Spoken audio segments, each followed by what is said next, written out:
네. 지금 생각을 바꾸라. 누가복음 9장 57절에서 62절의 말씀을 통해서 말씀을 같이 생각해 보기를 원합니다. 네, 우리 토레라는 분은 아주 유명한 분인데요. 그분 영성가죠. 그분이 이런 얘기했습니다. 성경에는 많은 번역본들이 있다. 그런데 이 세상에서 가장 위대한 성경 번역이 있다면 그것은 바로 우리의 변화된 삶으로 하는 번역이다. 우리의 삶의 변화가 훨씬 중요하다는 것을 그분이 강조하고 있습니다. 또 그는 이렇게 말합니다. 예수님의 제자로 철저하게 변화되면 우리가 세상을 포기하는 것이 아니라 세상이 우리를 포기할 것이다. 이렇게 우리에게 변화를 요구하고 있습니다. 영성가들의 특징은 그들은 말씀의 깊이도 엄청나지만요. 그 다음에 그들은 그렇게 살아가는 사람들이라는 사실도 우리는 잊어서는 안 될 것입니다. 우리는 지식의 동화가 아니라 이제는 변화된 그리스도인으로, 변화된 교인으로서 세상을 변화시키는 그런 사람이 되어야 할 것입니다. 이스라엘의 멸망의 원인은 다른 데 있지 않습니다. 그들은 하나님의 나라의 선포자로 많은 사람이 빛을 주고 희망, 소망을 이방인에게까지 주는 것이 그들의 사명이었는데 그들은 자기네끼리만 똘똘 뭉치고 자기네끼리만 즐거워하다가 그렇게 가려고 하다 결국은 그 길이 막혀서 멸망에 이르게 된 것입니다. 오늘날 기독교도 마찬가지로 생각합니다. 하나님이 우리에게 주신 것은 세상의 빛과 소금이라고 말씀하시고 그렇게 되려고 하면 우리의 철저한 변화가 선행이 되어야 하는 것이죠. 그런 변화가 없게 되면 우리는 세상의 빛과 소금의 그런 역할을 감당할 수도 없고요. 오히려 세상이 우리를 가르치고 우리를 탓하고 욕하고 너희들 때문에 우리가 더러워지는 거야. 이렇게 말할 수 있다는 거죠. 그러면 기독교는 점점 번성하는 것이 아니라 점점 추락할 것이고요. 나중에는 정말 기독교의 흔적조차 볼 수 없는 그런 나라들이 될 수 있다는 사실, 이미 증상이 엄청나게 나타나고 있습니다. 유럽이 이미 그렇고요. 미국 그렇고 한국 그렇고 이것은 우리에게 굉장히 정말 도전적인 그런 메시지라고 볼 수가 있습니다. 네, 오늘 말씀으로 돌아가면요. 우리가 추석을 이제 다음 주에 앞두고 있기 때문에 추석을 맞이하는 입장에서 오늘 말씀을 잘 생각하시면서 내게 처해 있는 환경이 다 다르시잖아요. 이 말씀을 들으면 나는 어떻게 결정할 것인가 생각해 보시라는 의미에서 오늘 말씀을 이렇게 본문으로 정했습니다. 네, 예수님을 따르는 사람들은 고정관념을 버려야 됩니다. 예수님을 믿는 사람들은 세상의 고정관념, 그 다음에 세상의 습관, 관습 이거 그대로 가지고 예수 믿으면 절대로 변화되지 않습니다. 그것은 혼합주의가 되는 것이고요. 오히려 잘못하면 안 믿는 것보다도 더 못한, 늘 갈아타기 잘하니까 내 편한 대로, 이것은 가장 안 좋은 신앙이거든요.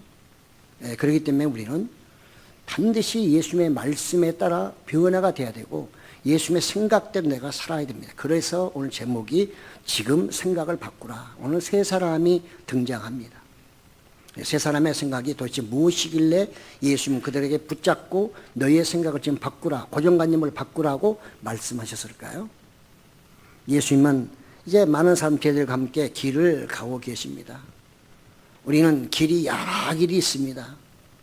생명의 길도 있고 사망의 길도 있고요. 즐거운 길도 있는가 하면 고통의 길도 있습니다. 주님과 가는 길은 어떤 길일까요? 그래도 주님이 가는 길은 분명한 한 가지 사실은 그분이 가시는 길은 힘들고 외롭고 고통스럽긴 하지만 그 길이 궁극적으로는 천국이고 은혜의 길이고 나아가서 생명의 길이라는 사실, 영생의 길이라는 사실을 우리가 믿고 있는 거죠. 그걸 믿지 않는다면 이미 기독인은 아닌 것입니다. 아무리 교회를 오래 다니고 지금 다니고 계시다 하더라도 그것을 믿지 않는다면, 예수님의 길을 내가 인정하지 않고 그분이 가는 길에 대해서 내가 그것을 이해하지 못하고 믿지 않는다면 이건 기독인이라고 할 수가 없는 거죠. 오늘 세 사람의 이야기를 한번 잘 들어보시기 바랍니다. 아마 이 사람들은 다 예수님의 제자가 되겠다고 하는 사람들이죠. 첫 번째로 나오는 사람이 뭐라고 말합니까? 주여. 주님께서 어디든지 가실 때마다 어디든 제가 무조건 따라가겠습니다. 대단히 아주 용기 백배한 믿음이 엄청나게 좋은 그런 사람처럼 보입니다. 그런데 예수님은 천만의 말씀입니다. 이 내용은 다 적하지 않지만 여러 가지 주석가들에 의해서 정리를 해보면 이렇습니다. 이 사람은 예수님을 따른다는 의미를 제대로 이해를 못하는 사람이에요. 지금 현재 이 사람은 상당히 괜찮게 사는 사람이에요. 그렇기 때문에 예수님을 따라가도 그 생활이 그대로 유지되고 또 예수님을 보니까 예수님 가기만 하면 나타나시기만 하면 뭐 엄청난 사람들이 몰려들잖아요. 막 만나고 싶어하는 사람이 엄청 많아요. 대접도 잘하고. 그러니까 뭐 정말 예수님은 영광 받으신 분, 훌륭한 메시아와 같은 그런 분.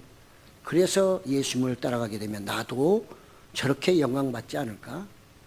그리고 내가 가지고 있는 거 잘 누리면서 주님을 따를 수 있지 않을까? 이런 생각을 갖고 있었으리라고 추정하는 거죠. 그런 좀 더 성격이 굉장히 좀 급한 사람.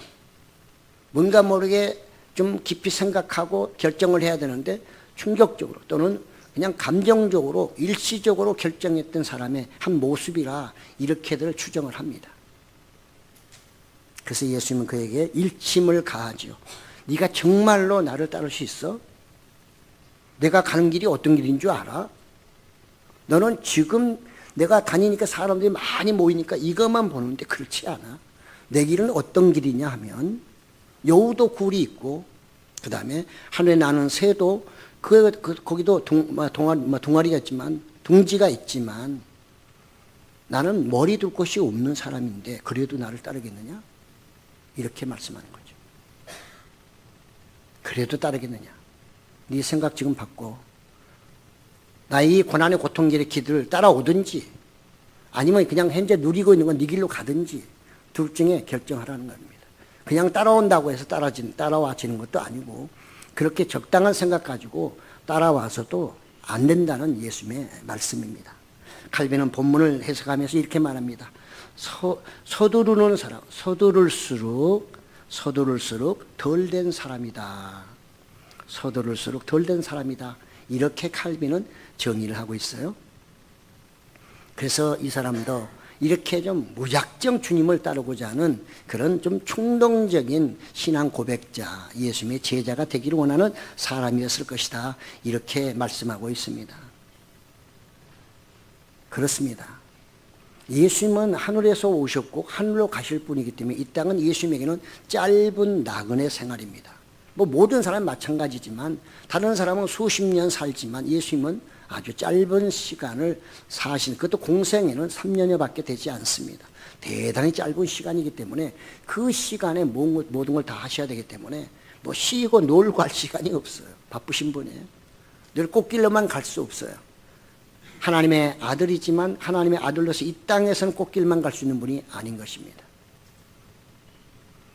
그분은 어찌 보면 정말 그분 말씀대로 수많은 사람들이 추종함에 따라오는 같이 보이지만 다 자기의 욕심을 차리고자 하는 사람이었고 나가 종교적으로 죽이려고 하는 시기와 질투와 어떻게 죽일까 하는 그 마음을 갖고 따르는 사람들이 전부였습니다.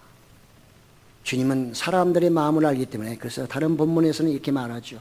주님은 그 사람들을 알므로 사람의 생각을 아심으로 사람에게 의탁하지 아니하셨더라.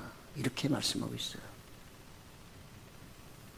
제자는 절대로 사람을 의탁해서는 이 길을 갈 수 없다는 것을 우리에게 알려주고 있습니다. 예수님의 길은 순환의 길입니다. 고통, 고난의 길이고요. 대접을 받지만 그 대접 뒤에는 반드시 비수를 꽂는 그런 경우가 참 많죠. 그 길을 갈 수 있겠느냐? 너 다시 한번 생각해봐. 그 길을 정말 갈 수 있다면 나를 따라오지만 그 길을 갈 수 없다고 생각하면 지금 떠나도 좋다. 그런 결단 없이 그렇게 나를 알지 못하고 나를 따라오는 것은 옳지 않아. 지금 이 얘기를 하고 있는 것이죠. 그렇지만 내가 다시 올 때, 재림에서 올 때는 부귀영화뿐만 아니라 영생, 영광을 함께 누리게 될 것이다. 이런 메시지도 그 안에 포함이 되어 있겠죠. 두 번째 지망생입니다. 예수님은 그에게 나를 따라오라고 말씀하십니다. 이번엔 예수님이 이 사람은 아예 지목해서 뭐 얘기도 없어요. 그냥 너는 나 따라와. 그러니까 이 사람이 뭐라고 말합니까? 제가 따라가긴 하겠는데요, 주님. 한 가지 조건이 있습니다. 부탁이 있습니다. 뭔데? 우리 아버지 장례를 좀 치르고 내가 주님을 따르겠습니다. 이렇게 얘기를 하는 것입니다. 장례를 치르고. 그래서 예수님은 뭐라고 하셔요? 야, 죽은 사람으로 하여금 죽은 자를 장례하고 너는 지금 나를 따라와. 너는 나가서 지금 하나님의 나라를 전파하라. 도대체 앞뒤가 안 맞는 소리를 예수님이 하고 있죠. 이 사람은 아무래도 당시의 관습, 이쪽에 상당히 집착하고 있는 사람 같습니다. 유대인이니까 당연하겠죠. 또 아버지가 돌아가셨으면 그건 마땅한 거 아니겠어요? 여기서 죽은 자로 하는 것은 앞에와 뒤에 죽은 자가 좀 의미가 다르죠. 앞에 죽은 사람들로 하여금 하는 것은 그것은 죽었다는 거 아닌가. 살아 있습니다. 육체는 살아 있는데 영적으로는 죽어 있는 사람, 천국을 알지 못하고 복음을 알지 못하는 그런 사람들을 지칭한다고 볼 수가 있는 거죠. 그러나 뒤에 죽은 사람은 육이 죽어버린 거죠. 아버지처럼. 그래서 그들로 하여금 그 일을 하고 너는 지금 그 일할 때가 아니야. 너는 나를 지금 따라와야 되고 지금 나가서 하나님의 나라를 전파해야 될 그런 사람이니 그걸 먼저 하라. 이렇게 말씀하기 때문에 예수님은 완전히 관습을 깨워버리는 거죠. 그 당시 저는 이렇게 생각합니다. 예수님이 이 말씀하셨을 때 수많은 사람이 옆에 있을 때 아마 손가락질 많이 했을 겁니다. 속으로. 아니 메시아라는 사람이 완전히 유대법을 아주 무시해도 개무시하네. 아니 아버지가 돌아가셨다는데 어떻게 주님 먼저 따르라고 말하고 지금 하나님의 나라를 전파하는 게 도대체 말이나 되는 거야 이거? 그렇게 얘기하지 않았겠어요? 말 많은 사람들 별의별 생각을 다하며 얘기했을 것입니다. 그러나 예수님은 모든 사람들에게 이렇게 하라는 얘기는 아니지요. 지금 한 상황을 통해서 이런 경우에는 어떻게 해야 된다는 왜 이렇게 되는지에 대해서 지금 예수님은 말씀하고 있는 거죠. 예수님도 잘 아십니다. 이스라엘은 사람이 죽으면 보통 1일장을 한다고 합니다. 날씨가 덥기 때문에 부패하잖아요. 그래서 1일장. 그래서 빨리 이제 장례를 치르고요. 또 나가서 그들은 이제 또 장례를 빨리 치를 뿐만 아니라 이 시체를 만지게 되면 부정하다고 그러잖아요. 율법으로. 그러니까 부정한 사람을 많이 만드는 것도 좋지 않잖아요. 그래서 기간을 짧게 해서 장례식을 한다고 그래요. 근데 우리가 추정할 때 이 사람은 만약에 왜 예수님이 이 사람이 이렇게 집요하게 따라오라고 하실까? 우리가 다른 데 보면요. 어떤 사람들은 예수님께 치료를 받았어요. 병이 났어요. 그래가지고 너무 고마워서 주님, 내가 주님을 따르겠습니다 하니까 뭐라고 그래요? 아니야, 넌 나 따를 필요 없어. 너는 나를 따를 필요가 없고 집에 가서 네가 어떻게 되었는지 그거를 알려드려라. 이렇게 말합니다. 이미 너는 제자가 됐다는 얘기죠. 그런데 그런 측면에서 본다면 이 사람은 그냥 가면 끝이에요. 그는 제자가 될 수 없는 거예요. 지금 떠나버리면, 예수님을 지금 떠나면 그러면 제자가 될 수 없는 거예요. 아버지의 장례식도 중요하지만 네 영혼 구원은 더 중요하다는 그 말이죠. 죽은 사람은 다시 돌아오지 않아요. 육적으로 죽어버린 사람은 전도의 기회도 없고 살아날 기회도 없어요. 아직은 주님이 오시기 전까지는. 그러나 지금 영적으로 죽은 사람들은 그들은 가서 복음을 전하면 그들이 받아들이기만 하면 살 수 있잖아요. 그러니까 가치면에서 선회해야 될 일이 무엇인가 하는 것을 이 사람에게 알려주시면서 예수님은 죽은 자를 장사하게 하라. 그리고 너는 지금 하나님의 나라를 전파하라. 이렇게 말씀합니다. 세 번째 사람은 뭘까요? 세 번째 사람도 비스무리합니다. 이 사람은 자기가 결단합니다. 나 주님 따르겠습니다. 이렇게 얘기하죠. 그래? 그런데요, 따르기 전에 제가 집에다가 얘기를 안 하고 왔거든요. 가서 집에 가서 작별 인사를 하고 올 테니 그거 좀 허락해 주시죠. 라고 말씀하죠. 예수님이 허락하셨을까요? 사실은 엘리사 같은 경우에, 엘리야와 엘리사 같은 경우는 그런 일이 있었어요.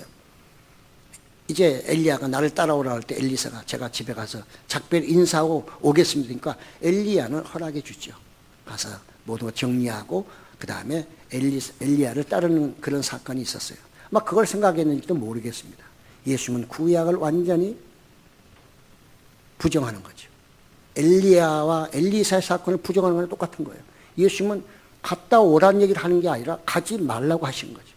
가지 마. 넌 가면 안 돼. 넌 지금 집에 가면 안 되는 사람이야. 너는 집에 대한, 세상에 대한 집착이 너무 강하기 때문에 그 집착을 버리지 않으면 절대로 너는 나를 따라올 수 없어. 그렇기 때문에 네 생각을 지금 바꿔야 돼. 그 생각 안 바꾸면 집에는 갈 수 있겠으나 너는 나하고는 끝이야. 그래서 하나님 나라에 합당하지 않다는 거예요. 이거 얼마나 어려운 말씀이에요. 엄청나게 어려운 말씀입니다. 때로는 예수님은 어떤 사람에게는 정말 지키기 어려운 말씀을 하는가 하면 또 어떤 사람은 아주 쉬운 말씀도 하신단 말이죠. 그러면서 예수님은 손에 쟁기를 잡고 뒤를 돌아보는 자는 하나님의 나라에 합당하지 않아. 넌 지금 복음에 정말 쟁기를 잡고 있잖아. 쟁기를 잡으려고 하는 사람이잖아. 그러면 너 팔레스타인 잘 알잖아. 이 땅. 쟁기를 잡고 만약에 또랑을 구릉 저걸 만든다고 할 때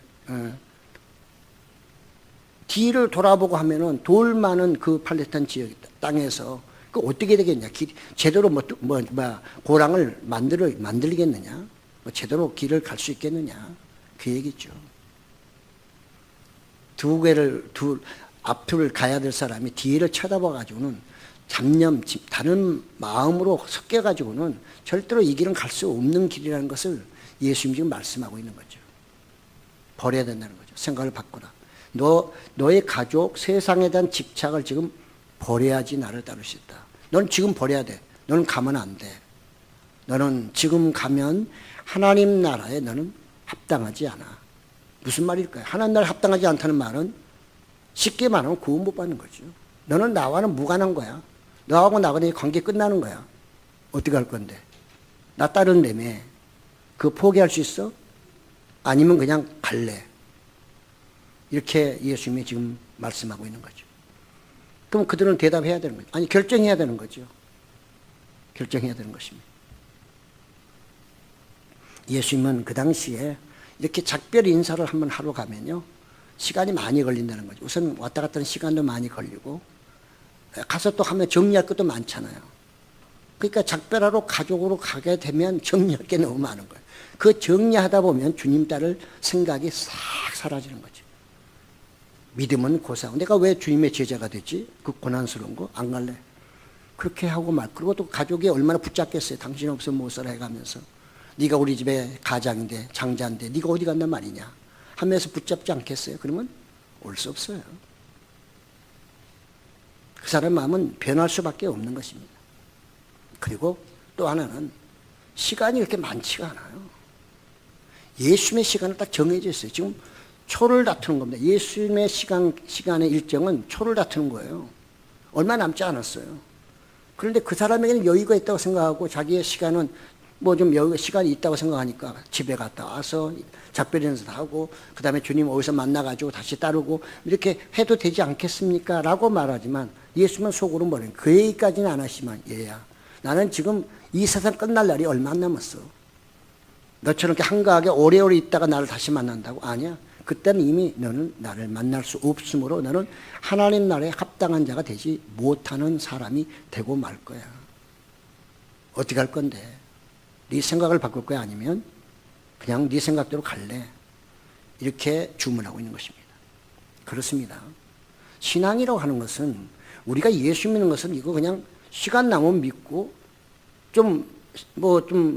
시간 나면 교회 나오고 이걸로는 안 됩니다. 네, 그런 신앙 갖고는 하나님 나라에 합당하다고 말하기가 그렇게 확실하지가 않아요. 중요한 것은 확실하지 않다는 겁니다. 저는 목회자이기 때문에 제가 그걸 확정적으로 지을 수 없지만 제 목회자 양심에서는 그거는 뭔가 모르게 확정 지어주기는 어려워요. 하나님 나라에 합당하다고 말하기는 좀 껄쩍지긴 하단 말이죠. 주님 같으면 확정적으로 말씀하겠지만 저는 그 정도는 아니니까. 그러나 주님의 생각과 말씀에 기준한다면 그건 조금 합당하지 않을 가능성이 훨씬 높다는 거죠. 내 시간 나면 하고 시간 안 나면 안 하고 내가 좀 좋으면 하고 싫으면 안 하는 이것이 신앙인이 아니고 이것이 제자가 가는 길이 절대 아니라고 하는 것을 예수님이 지금 여기서 못을 박아버린 것입니다. 둘 중에 하나라는 거죠. 이것도 하고 저것도 하고 그렇게 해가지고는 나의 제자가 될 수 없고 나를 따르는 자가 될 수 없다. 이렇게 말씀합니다. 그러니까 예수님의 말씀은 오늘 이 세 사람에게 하는 건 대단히 냉정하죠. 어찌 보면 인간미도 없고 인간적으로 보면 이건 정말로 부도덕하고 저분이 정말 랍비라고 부를 정도의 그런 정말 훌륭한 사람인가? 이렇게도 모든 것에 대해서 반대로 얘기하시니? 라고 생각할 수 있지만 그러나 다시 또 생각해 보면 우리의 영혼이 구원받는 게 이게 보통 얘기가 아니잖아요. 자기 생명을 내가 정말 어디서 위험한 상황에서 생명을 내가 구원받는다는 것, 생명에서 위험에서 내가 구조받는다는 게 쉬운 얘기가 아니란 말이죠. 그거 생각한다면 이 정도의 결단은 해야 한다는 것이 예수님의 생각이고 예수님의 말씀이고 명령인 것이죠. 이제 다음 주면 우리가 추석 명절을 맞이합니다. 참 명절만 맞이하면 아주 한없이 즐거운 분도 계시지만 명절만 되면 이것도 고민거리가 한두 가지가 아니에요. 즐겁긴 한데 그 다음에 음식을 만들어야 되는 것부터 시작해서 그럼 음식을 만드는 것까지는 좋다고 치고 뭐 만드는 거니까 먹는 것까지는 그렇다 치고 그러면 절을 해야 되나 술을 따라야 되나 돌려야 되나 말아야 되나 또 그 제사에는 참여해야 되나 말아야 되나 안 하면은 인간 이하 취급을 받고 거기다 또 믿는 사람 우리밖에 없어. 심각한 거죠. 주님은 뭐라고 하실까요? 주님이 그 자리에 계시다고 하면 그렇게 갈등하는 그분에게는 뭐라고 말씀하실까요? 주님의 음성에 귀를 기울여야 하는 거죠. 생각을 너는 바꾸라는 것입니다. 나를 따르는 사람이라면 나는 너를 위해 십자가에 내 몸을 던졌고 나아가서 하나님 나라의 처소를 위해서 내가 갖고 또 지금도 기다리고 있고 지금도 사역하고 있다. 나는 너를 위해서 내 몸을 다 바쳤는데 너는 그 정도도 못하느냐? 그 정도도 못해? 예수님은 분명히 아마 그렇게 말씀하실 것입니다. 결단해야 됩니다. 언젠가는 결단하지 않으면 끌려가게 되고 그 끌려가는 그 삶은 늘 노예예요. 뭐인가 얽혀있는 노예. 세상의 노예가 되면 거기에 집착하게 돼요. 세상의 노예라는 게 뭐 끌려가는 게 아니고 집착이 자기 집착이에요. 자기 집착. 이 사람들 다 집착이에요. 그 집착을 예수님은 버리라는 거예요. 생각을 바꾸라는 거예요. 집착하지 말고 나에게 내 생각대로 따라오면 내가 책임지겠다는 거예요. 그거에 대해서 이제 결정하라는 것이죠.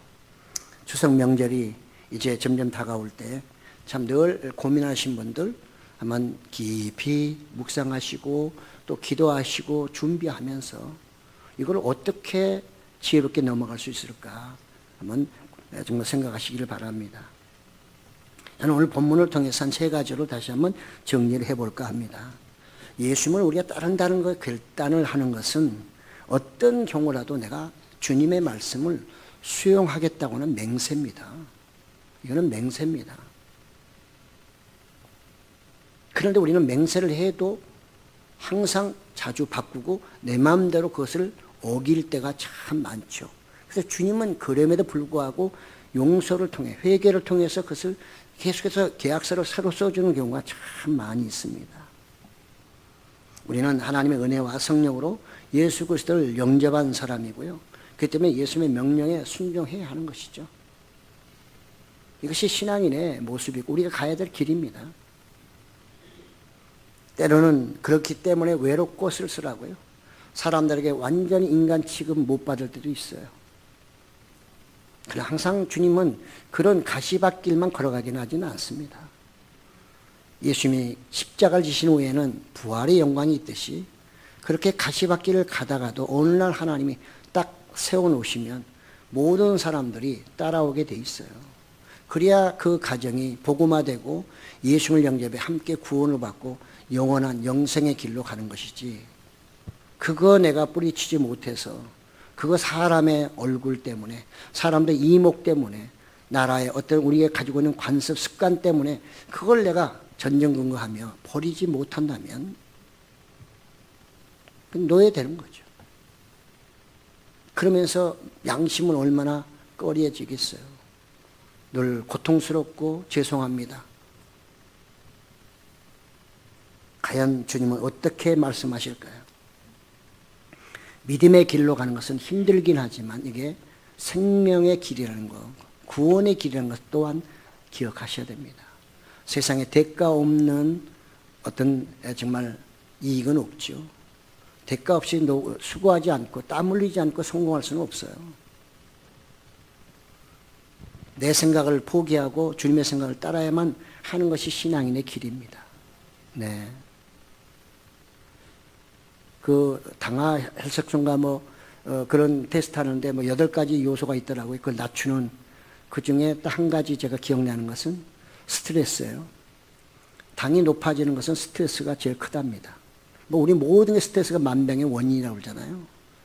그래서 이번에 조사를 했어요. 사람을 몇 명 해가지고 여러 가지 테스트 했는데 그 중에 스트레스를 가장 낮추는 게 뭔지 아세요? 놀랍게도 버리는 것이었어요. 자기 생각을 버리는 것. 이게 바로 스트레스를 낮추는데 최고의 방법이라는 것이 증명이 됐어요. 주님은 벌써 그걸 아시기 때문에 다 내려놓으라는 거예요. 내가 채워줄게. 내 것으로 기쁨으로 즐거움으로 내가 채워주고 너희 앞길을 내가 인도해 줄 테니 다 내려놓으라는데 우리는 안 내려놓는 거예요. 끝까지 그 붙잡고 있으면서 내려가길 바라고 기뻐하길 바라니까 이게 갈등 속에서 이것도 아니고 저것도 아니고 늘 거기서 고통을 우리가 당하고 있는 것이죠. 뭔가 한 길을 가야 되는데 양쪽 길을 가려면 얼마나 힘들겠어요. 우리 속담에도 양쪽 길을 가다가 어떻게 한다고요? 가랭이 찢어진다잖아요. 신앙인도 주님을 따르고 있으면 그 길을 따라가야 됩니다. 그분 따랐다 이 길을 갔다 저 길을 타면 여러분 뭐가 제대로 되는 게 없는 거예요. 이것도 아니고 저것도 아니고 열매를 맺는데 이게 이 열매도 아니고 저 열매도 아니고 완전히 혼합돼서 나오니까 이것도 아니고 저것도 아닐 거 아니에요. 세상의 논리대로 따진다면 그렇단 말이죠. 두 번째로 신앙의 표대는 궁극적으로 이 땅이 아니라 하나님의 나라라는 것입니다.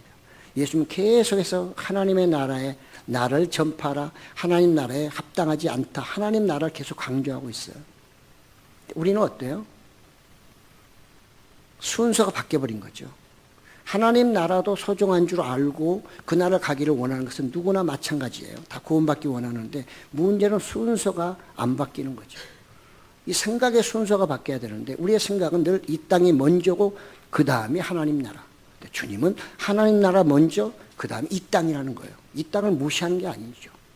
주님은 이 땅도 소중히 여기시요. 왜? 하나님이 지으신 거기 때문에 이 땅 소중합니다. 근데 중요한 것은 한 인생에 있어서는 세상은 나그네 길이라는 거예요. 여기서 영원히 살 수 있으면 참 좋겠는데 다 놓고 가야 된다는 거죠. 그러니 그 나그네 길에서 너무 많이 거기에 소진하지 말고 영원히 거할 그곳을 향해서 가야 되고 그것을 향해서 준비하라는 것이거든요. 그래서 우리는 천국에 대한 소망뿐만 아니라 천국에 대한 확신이 있어야 돼요. 저는 여러 가지 생각하면서 오늘 또 일부 예배 설교를 끝나고 나서 제가 마음에 확신이라는 건 뭐냐. 기독인의 정체성이 뭔가. 기독인의 정체성, 나 정말 기독교인이야 라고 말하려고 하면 천국에 대한 확신이 있어야 돼요. 천국에 대한 확신이 없는 사람은 기독인이라고 말하기 어려워요.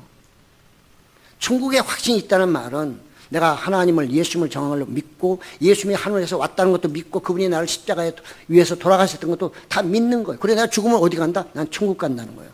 천국에 대한 확신이 없는 신앙인은 이게 뭔가 모르게 어설픈 거예요. 기독인의 정체성이 희미한 거예요. 그렇기 때문에 웬만한 거 못 참아요. 그래서 그냥 세상으로 가버리는 거예요. 예수님 말씀 다 필요 없어요. 예수님이 그러든 말든 내가 좋을 때 그냥 가버리는 거예요. 왜? 천국에 대한 그분이 간 그 길을 부인하고 그분이 가신 그 길에 대한 소망도 확신도 없기 때문에 그렇게 살아버리는 거예요. 그리고 말할 때는 뭐래요? 나 기독교인이에요 말해요. 기독교인은 기독교인을 가면서 말을 해야 되는데 세상길 가면서 나 기독교 인요해봤자 누가 믿어주며 누가 알아주겠냐 그 말이죠. 더군다나 하나님은 우리의 속사정을 아니 우리의 생각을 다 읽고 있는 하나님께서는 맞다고 말씀하실까요? 아니죠. 그래서 일베도 제가 말씀했지만 천국은 침노하는 자의 것이라잖아요. 그걸 다른 말로 표현하면 천국이 안 믿어지면 기도하세요. 예수님을 만난 사람들은 열심히 예수님을 찾은 사람들이에요. 그래서 치료받았어요. 병 고쳤어요. 예수님 만나서 구원도 받기도 했어요. 그럼 우리가 신앙인으로서 천국에 대한 소망이 없고 천국에 대한 확신도 없이 그냥 신앙 난 구원받은 사람이야. 나 예수님 믿어. 난 뭐 그냥 구원받았어. 근데 어디로 가는데 그러면 그거에 대한 확신이 없어요. 이거는 뭔가 모르게 정체성이 정확하지 않은 거예요. 내가 갈 길을 모르고 간다면 이건 참으로 얼마나 어리석은 거예요. 그렇기 때문에 저는 여러분에게 다시 한번 강조하는데 기도하셔요. 안 믿어지면 기도하시라니까. 차라리 안 믿고 지옥 가는 것보다는 보고서 천국 가는 게 낫다니까. 도마처럼. 그러니까 예수님은 어떻게 했어요? 안 믿는 도마, 불신. 예수님의 부활을 받더라도 안 믿는 그 도마에게 나타나셔가지고 야 안 보고 믿는 게 복이지만 너는 안 되겠다. 너는 차라리 나를 만져보고 믿어라. 이렇게까지 하셨잖아요. 그렇다면 여러분들께서도 하나님 난 정말로 천국을 소망하고 믿기를 원하는데 도대체 믿어지지 않고 잡히지 않고 그게 있는지 없는지도 모르겠어요. 그러니 나에게 좀 보여주시든지 만지게 하시든지 뭔가 좀 길을 열어주세요 라고 여러분 집중적으로 기도하면 반드시 천국이 있다는 것을 여러분에게 확증시켜 주십니다. 네.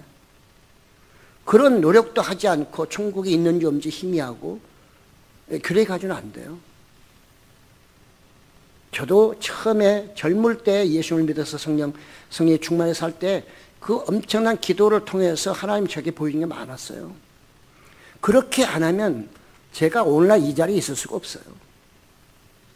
그런 하나님 나라가 확신됐고 주님이 나를 구원한 확신이 있었기 때문에 그 모든 과정 다 이겨내고 이 자리에 있는 거예요. 예. 그렇기 때문에 제가 여러분들에게 피는 토하지 않지만 열정적으로 부탁하는 거예요. 그거 없으면 안 되는 거예요. 무슨 교리 무슨 저거 해가지고 뭐 신학에서 뭐 하면 믿음으로 구원받고 맞습니다. 맞습니다. 그 믿음이 뭐냐? 어디까지 말하는 믿음이에요? 그 믿음. 그 믿음은 예수님이 죄인까지 믿는 믿음이지 그냥 나 믿으면 천국 간 이런 믿음이 아니거든요. 천국을 소망하고 천국을 알고 확신하는 사람에게는 변화가 오지 않을 수가 없는 거예요. 왜? 예수님 말씀을 자세히 들을 수밖에 없고 그 말씀이 진리라는 걸 알기 때문에 그 말씀도 내가 살 수밖에 없는 거예요. 오늘 이 세 사람들에게 따랐을까요? 안 따랐을까요? 그건 우린 잘 모르지만 예수님의 그런 엄청난 위험 앞에서 따랐다고 생각합니다. 어찌든 간에 정말 우리에게 중요한 것은 하나님의 나라가 있다는 것, 그걸 내가 확신하고 사는 천국을 확신하는 그런 크리스찬이 돼야만 크리스찬으로서 이 엄청나게 어렵고 힘들고 좋은 세상을 이겨내며 살 수 있다는 거예요. 날마다 밀려오는 엄청난 사건들을 여러분 무엇으로 이겨낼 거예요? 그런 천국관이 없으면 못 이겨내요. 밖에 나가보세요. 미혹, 유혹당하는 게 얼마나 많은데요. 그걸 뭘로 이길 거예요? 뭘로? 나 믿어서 난 천국 간다 그걸 믿을 거예요? 천국에 대한 확신이 없으면서 말로만 하면 뭐하냔 말이죠. 무너져버리는 그런 믿음이 아니라 천국관이라고 하는 것은 내 믿음을 확실하게 붙잡아주는 거거든요. 어떤 상황 속에서도 하나님을 의지할 수밖에 없는 그런 신앙인으로 나아가는 게 바로 천국관을 가진 사람, 크리스천의 정체성이 확실한 사람이라고 볼 수가 있는 거죠. 그때 우리 크리스천은 땅의 생각이나 풍습을 하늘의 생각과 하늘의 관습으로 성경적인 그런 모든 걸 통해서 우리가 그것으로 바꿔야 하는 거죠. 마지막 세 번째로 신앙생활은 말을 행동으로 옮기는 삶이라 앞에서 제가 이하를 들었잖아요. 그렇습니다. 우리는 내 생각이 바뀌었으면 사람들 앞에 내가 이렇게 바뀌었다고 시인하잖아요. 예수님 앞에서 시인하고. 그럼 그것은 무엇으로? 시인했으면 이제는 내가 삶으로 살아야 되는 거예요. 시인했는데 삶으로 살지 않으면 거짓말장이죠. 어려서 연약해서 못한다면 그건 성장 과정을 기다리면 되지만 10년이나 20년이나 50년 똑같이 그렇게 산다면 이거는 뭐예요? 이거는 거짓말 신앙이에요. 거짓 신앙이네요. 여러분, 이스라엘 유대가 멸망할 때에 그 멸망 중에 가장 큰 요인이 뭐였어요? 선지자다운 선지자가 없었어요. 다 거짓 선지자였어요. 사람들 기분에 맞추느라고요. 지금은 문제없고 편안하고 안전하고 하나님 우리를 얼마나 사랑하는데 그 얘기하다가 망했어요. 중요한 것은 하나님의 말씀을 내가 알면 시인한다는 얘기고, 시인하면 그대로 살아가 행동으로 내 삶을 바꿔야 되는 겁니다. 바꿔야만 바뀌는 거고, 그래야만 내가 새로운 인생으로 살아갈 수 있고, 예수님을 제대로 믿으면, 예수님을 제대로 믿고 성령 충만하면요, 사람이 놀랍게 변해서 굉장히 성실하게 살아갈 수 있어요. 예수님 믿고 뭐 하면 다 포기한다니까 아무것도 없나요? 아니요. 훨씬 더 큰 희망과 소망과 야망을 갖게 됩니다. 그건 뭘 위하여? 주를 위해서. 내가 주님이 나에게 이런 은사를 주었으니 내가 이걸 통해 돈 많이 벌어서, 이걸 통해 더 많이 배워서, 이걸 통해서 더 많은 것을 내가 알아서 많은 사람들에게 유익을 줘야지. 그리고 하나님께 영광을 올려야지. 이런 마음이 엄청나게 센 거예요. 그 때문에 그때부터는 딱 방향이 결정되는 거예요. 앞만 보고 가는 거예요. 주님만 바라보고. 이게 신앙인의 모습이에요. 예수님 그렇게 따라오라는 거예요. 예수님만 따라오면 생명의 길, 은혜의 길, 그것은 좁은 길 같지만 절대로 좁은 길이 아니라는 거예요. 왜? 하나님이 보장하기 때문에, 하나님이 이끌으시고 하나님이 책임지기 때문에 그 길을 따라오라고 말씀하고 있는 것입니다. 우리 오늘 세 사람 또 추석 명절을 앞두고 있으면서 세 사람에게 주신 예수의 말씀, 너 그래도 따라오겠느냐? 아니야, 너는 나를 따라와야 돼. 너는 지금 세상 가면 너는 끝이야. 가면 절대 안 돼. 내가 너를 사랑한다. 그렇기 때문에 내가 너를 붙잡고 있는 거야. 말씀하고 있습니다. 늘 주님께 붙잡히는 여러분, 그리고 이제 주님 됐다. 너는 가서 그냥 전파하라. 이런 정말 놀라운 은혜를 받으시고 그렇게 살아가시는, 새로운 삶을 살아가시는 여러분 되시기를 예수님의 이름으로 축복합니다.